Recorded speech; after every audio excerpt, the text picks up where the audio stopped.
Hi friends, previous year கேட்ட time and work problem பாருங்க. If 15 men take 40 days to complete a work, how long will it take 15 more men join them to complete the same work? தமிழில் பாருங்க, 15 ஆண்கள் ஒரு வேலையை முடிக்க 40 நாட்கள் எடுத்துக்கொள்வார் எனில் அவர்களுடன் மேலும் 15 ஆண்கள் சேர்ந்தால் அதே வேலையானது முடிய எத்தனை நாட்கள் ஆகும். ஸோ இதுக்கான ஃபார்முலா என்னன்னு பார்த்தீங்கன்னா P1 into D1 into H1 divided by W1 equal to P2 into D2 into H2 divided by W2. So P அப்படின்னா என்னென்னா பர்சன்ஸ், டே அப்படின்னா டேஸ், H அப்படின்னா ஹவர்ஸ், W அப்படின்னா ஒர்க். ஸோ இதில் நமக்கு என்னென்ன கொடுத்துருக்காங்கன்னு பாருங்கள். 15 men, அப்போ நமக்கு பர்சன்ஸ் கொடுத்துட்டாங்க, டேஸ் வந்து 40 டேஸ்னு கொடுத்துட்டாங்க, பர்சன்ஸும் டேஸும் நமக்கு கொடுத்துட்டாங்க. அதுக்கப்புறம் ஹவர்ஸ் பாருங்கள், இங்கே எங்கேயாவது ஹவர்ஸ் கொடுத்துருக்காங்களா அப்படின்னா இல்லை. ஸோ இதுவும் கொடுக்கல, அதே மாதிரி நமக்கு ஒர்க்கும் கொடுக்கல.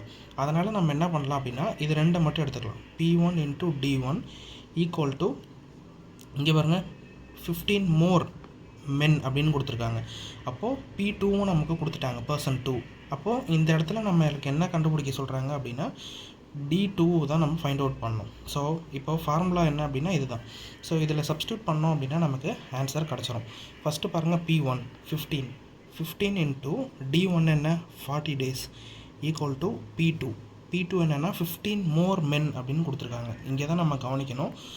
15 more men அப்படின்னா 15 பேர், இந்த 15 பேர் கூட மேலும் 15 பேர் சேர்றாங்க அப்படின்னு அர்த்தம்.